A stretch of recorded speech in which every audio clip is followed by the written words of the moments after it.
Cvetna nedelja.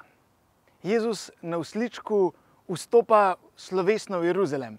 Pozdravljajo ga množice romarjev, ki so prišle na praznovanje judovske pashe. In kličejo mu: Hozana Davidovemu sinu. Lomijo oljčne veje in palmove veje in jih polagajo preden. Hozana Davidovemu sinu. Pristopijo farizeji in mu očitajo: posvari svoje učence ne utihnejo. Jezus pa jim odvrne: če bodo oni umolknili, bodo kamni vpili. Jezusu ni do politične korektnosti. Je vljuden, je sočuten, je usmiljen. Je politično pravičen, dajte cesarju, kar je cesarjevega, in Bogu, kar je Božjega. In hkrati, kmalu po vhodu v Jeruzalem, z vso gorečnostjo in jezo razžene vse trgovce iz templja, kajti tam, kjer je sveto, mora biti sveto. Hozana Davidovemu sinu.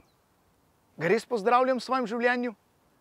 Ali se, kadar bi bilo treba postaviti se za Jezusa, ga imenovati, se opredeliti zanj, vstopam politično korektnost, da ne bom drugih užalil, pa bom raje v zasebnosti ohranil svojo resnico.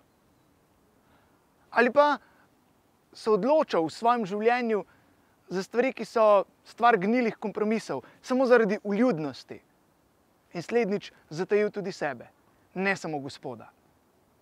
Hozana Davidovemu sinu.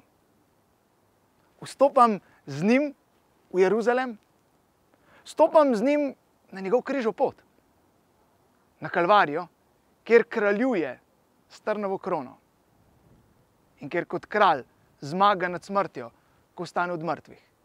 Prav v tem sem poklican, da mu sledim, da tudi jaz sprejmem križ na svoje rame in hodim za njim.